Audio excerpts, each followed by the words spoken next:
let's get to safe laws. Now I don't mean safe as in protective. I mean safe as in locking your gun up. Most of them want your gun locked up, and then your ammo in a different safe. It gets better. They want them in separate rooms for safety reasons. Here's the problem with that. Somebody breaks in, or they're trying to. Obviously, if they want in that front door, may or may not take them very long to get through. So while they're doing that, you're scrambling to your safes in different rooms to get them open to get your firearm and ammunition. Now, on most times, it's pretty easy to open a safe. Type in your combination, you're done. But when your adrenaline is rushing and your life is at stake, sometimes you hit the wrong buttons, and it's not quite as easy to get into those safes. It just isn't. It's just the way it works. And then do fingerprint safes. Fingerprint isn't always accurate. Sometimes it doesn't read your fingerprint right. That can slow you down. So just imagine that scenario. Dude breaks in. He's coming for your stuff. He sees you. He's coming for you because obviously you're going to be a problem when he's trying to steal your shit. So imagine you having to say, wait, hold up. Still trying to get to my guns. Can you give me a second? Now, assuming he doesn't kill you on the spot, he's waiting while you're taking 5 to 10 minutes to get into your safe because you're not sure if the combination was your anniversary, your birthday, your address. You really can't think at the moment. So you're telling this guy to go make a sandwich in the kitchen while you're still trying to get into your damn safe.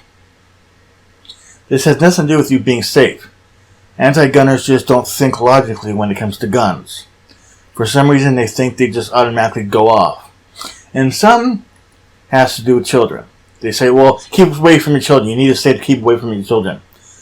I hate to break this to you. Children are small. If you keep them out of reach, it's very difficult to get to. And as long as you don't make a big deal of the fact that you have a firearm, they're not too serious about it. As long as they are out of reach.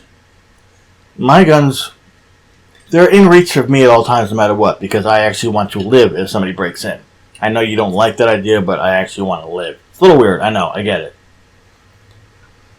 Okay, now that we've discussed how stupid anti-gunners are with safes, let's talk about mass shootings and general public. Every time there's a mass shooting, or just any shooting, they all want to laugh. Well, where was the good guy with the gun then? Okay, for one, not everybody carries. You don't have a gun every 3 feet from you. More likely, every 15 to 20 feet. And some people conceal, some people don't. Some people do not carry their guns outside their homes. It's just the way it is. Nobody's carrying with a thought process as, I'm going to stop a mass shooting the second it happens.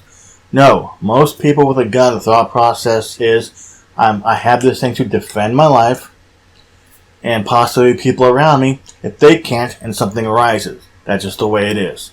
The gun is for self-defense. They're not thinking, I hope this person blows up everybody so I can take him out and be a hero. That's not how it works. And then you complain, how come no owner or no firearms owner has ever stopped a mass shooting? There have actually been plenty of incidents where that's happened. The reason it does not get reported or you don't see it, if you stop something from potentially happening, it didn't happen. Meaning, if somebody was planning on mass shooting, but you stopped him, maybe he got one person, maybe he got two, but you prevented him from going on, the mass shooting stopped. Which means it did not happen. So the mass shooting didn't exist. It was prevented, so technically you can't say the good guy didn't stop mass shooting because if it didn't happen, it didn't exist. It's pretty much that simple. After the nightclub shooting, there was another shooting at another nightclub. The guy got off 3 shots. I don't remember how many people he killed, but I know he injured a bunch. A gun owner happened to be there. He stopped him before he could continue. So he did stop a potential mass shooting. That was actually on the news. You can look it up. I just don't remember what nightclub it was in. And then you guys are always bragging about how you want gun-free zones. You want every place to be a gun-free zone. Why? You do understand that mass shooters target these places, right? They know nobody with a gun will be there. It's like you're kind of saying you want people to die, that way you could scream for more gun control. And you claim we don't have enough gun control, or that we have no gun laws whatsoever. We need more gun laws. We need more common sense gun laws. You don't know what the word common sense means. We have well over 30,000 gun laws on the books. Guns are not allowed in the schools. They're not allowed in federal buildings. They're not allowed in most parts of airports. Lots of places are gun-free zones. It has never stopped them. They have broken those laws. They have brought guns in there, and guess what? Murder is illegal. Still hasn't stopped them. The laws are not made to stop people. They are made to punish people after they've broken those laws. But you guys don't care. You don't think logically. You don't understand the way shit works. I carry a gun lately, not because I want to be a badass, it's because I want to make it home, or if somebody does something stupid, I want to be in a position where I can stop them. Nobody wants to be here, we just want to stop the person. Because we're not all bad people. I mean, I seriously doubt you are going to give up your car because of a rash of car accidents or drunk drivers. And if you drink, I seriously doubt you're going to give up your alcohol because you're going to say, well, I'm not going to do that. Well, I'm a gun owner and I'm not going to kill people. But that doesn't compute with you for some reason. I don't know what's wrong with your train of thought, but it is way derailed. I don't know why. I think that's pretty much the end of the video because I spent so much time setting up all this crap. Most of my thought process that was going to go into this video kind of went out the window. And I'm sitting at 749 subscribers. Oh, no, wait. Just remember something else you idiots like to do, Bo. Every time you're on Twitter, you like to ask the question, well, why do you need a gun? Okay, for one, nobody has to justify it right. Just like you don't have to justify asking that question. You have free speech. Now, I know that doesn't count on social media, but you get my drift, right? You get the point? You have the right to ask the question. Just like we have the right to say, we don't need to justify the right. And then all you guys are complaining, well, you don't need an AR-15 to hunt. Show me the word hunt in the Second Amendment. You will not find it at all. Nobody needs to justify exercising a right. It's just as simple. And then when a bunch of people give you answers, actual decent answers, all you do is complain about how much you triggered gun owners. No. You asked a question. A whole bunch of people answered it. You were not happy that you actually got legitimate answers, so you lost your mind. Either accept the fact that somebody answered your question with a decent answer, or stop asking the question.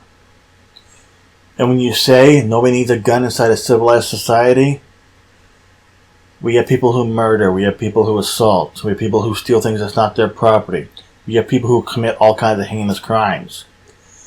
Where is the civil society you're talking about? It doesn't exist. I'm sorry, that's just the way it is. And I'd rather have dangerous freedom than pretend peace. The peace is false. You cannot have peace unless you're threatening everybody to keep the peace. That's just the way it works. And if you don't like that, don't really care. Sorry. Now, if you guys would stop with the dumb questions and maybe just think about them before you ask, then maybe, or at least accept the answers you get, then maybe you wouldn't embarrass yourself. Anyways, that's enough for me for now. I've got work tomorrow, so you'll probably get a video next week. Hopefully I can set this crap up a little faster. You all have a nice night. Bye.